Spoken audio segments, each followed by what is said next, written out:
హైడ్రా కూల్చివేతలతో పేదల గుండెలు పగులుతున్నాయి. తన ఇల్లు కూల్చేస్తారేమోనన్న భయంతో ఓ మహిళ ఆత్మహత్య చేసుకుంది.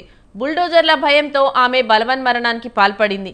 రోజంతా హైదరాబాద్ ప్రజలు హైడ్రాకు వ్యతిరేకంగా ధర్నాలు, నిరసనలతో హోరెత్తించగా సాయంత్రం పూట భయంతో ఆమె ప్రాణం తీసుకుంది. ఈ సంఘటనతో స్థానికంగా కలకలం రేగింది.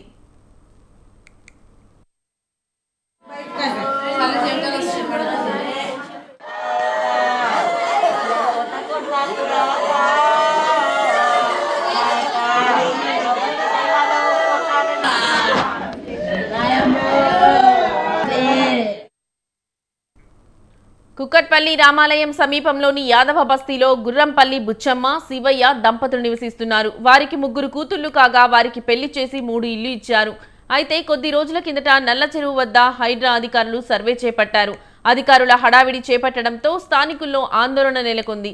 దీనికి తోడు హైదరాబాద్లో హైడ్రా కూల్చివేతలు ఆమెను కలవరపరిచాయి. ఇటీవల కూల్చివేతలలో భాగంగా ఇల్లు ఖాళీ చేయమని అధికారులు హెచ్చరించారు.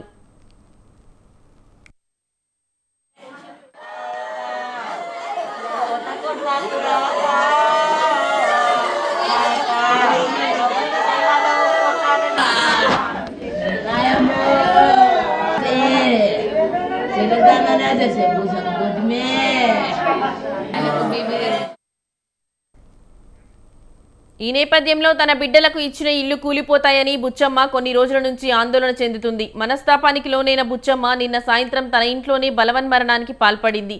ఇంటి కిటికీ గ్రిల్స్ కు తాడుతో ఉరేసుకుని చనిపోయింది.